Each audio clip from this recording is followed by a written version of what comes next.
traite essentiellement de la fin de vie et des soins qu'on apporte ou pas aux malades qui s'approchent de la mort et du grand passage, en particulier les questions de soins palliatifs ou, à l'inverse, des questions d'euthanasie ou de demande de suicide assisté. Et la question, c'est quelle est la dignité de la personne? Est-ce que c'est à nous d'en décider ou bien est-ce que cette dignité s'impose à nous? Auquel cas, on doit la respecter et c'est ce que nous croyons, bien sûr.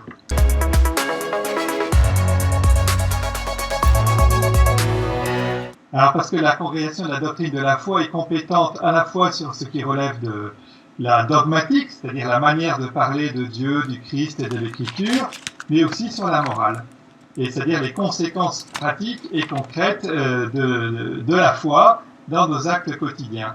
Comme dans le monde entier, il y a beaucoup de législation qui se positionne plutôt pour des actes euthanasiques et des suicides assistés, elle a fini par produire un document.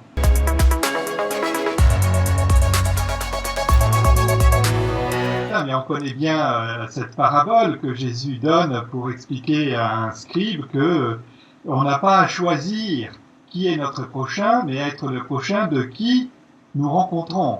Et une des belles expressions de la lettre, c'est de dire que notre cœur doit savoir regarder.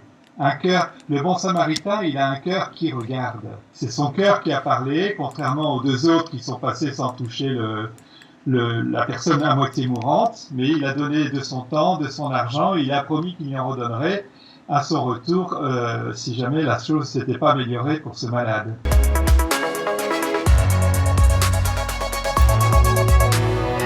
D'abord une anthropologie, un sens de la personne humaine. Qu'est-ce qu'une femme, un homme, un être humain qui a une dignité qui s'impose à nous et qu'on n'a pas à lui reconnaître en fonction d'un certain nombre de critères. Moi, j'ai entendu des médecins me dire « mais il n'est pas autonome, il n'a pas de projet, il ne communique pas, donc c'est plus une personne, donc on peut l'éliminer. » C'était pas dit aussi violemment, mais les critères étaient donnés là. Ça veut dire que c'était le corps médical qui disait si oui ou non il était une personne humaine.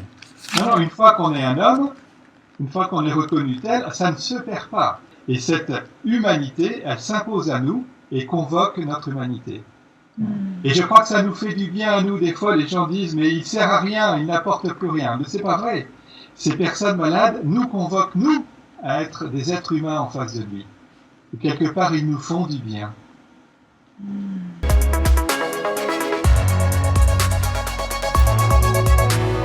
On sait que les demandes d'euthanasie ou les demandes de suicide assisté relèvent d'un sentiment d'abandon.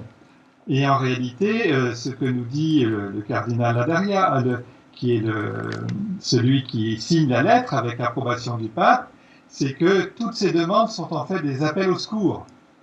Et que s'il y a de l'aide, et s'il y a de l'amour, et si la souffrance est diminuée, eh bien, ce n'est plus la demande d'euthanasie qui se fait jour, c'est autre chose.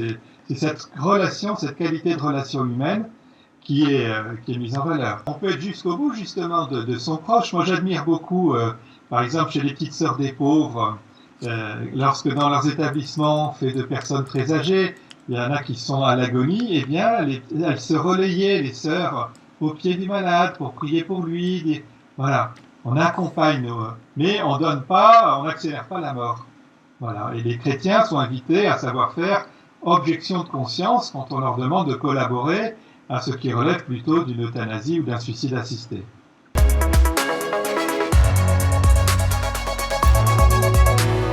J'ai retenu au moins 2 points, c'est que nous sommes dans une culture de l'individualisme, beaucoup, et donc on demande à faire droit aux désirs des individus, et on oublie qu'ils sont dans un circuit et dans une vie relationnelle.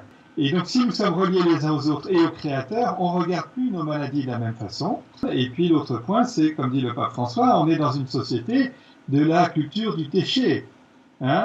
Et voilà. Et nos personnes âgées, elles ne sont pas à jeter. Ce n'est pas vrai. Elles font partie de nos vies. Elles sont nos racines. Et elles nous ont donné la vie. Et il faut les accompagner avec dignité jusqu'au bout.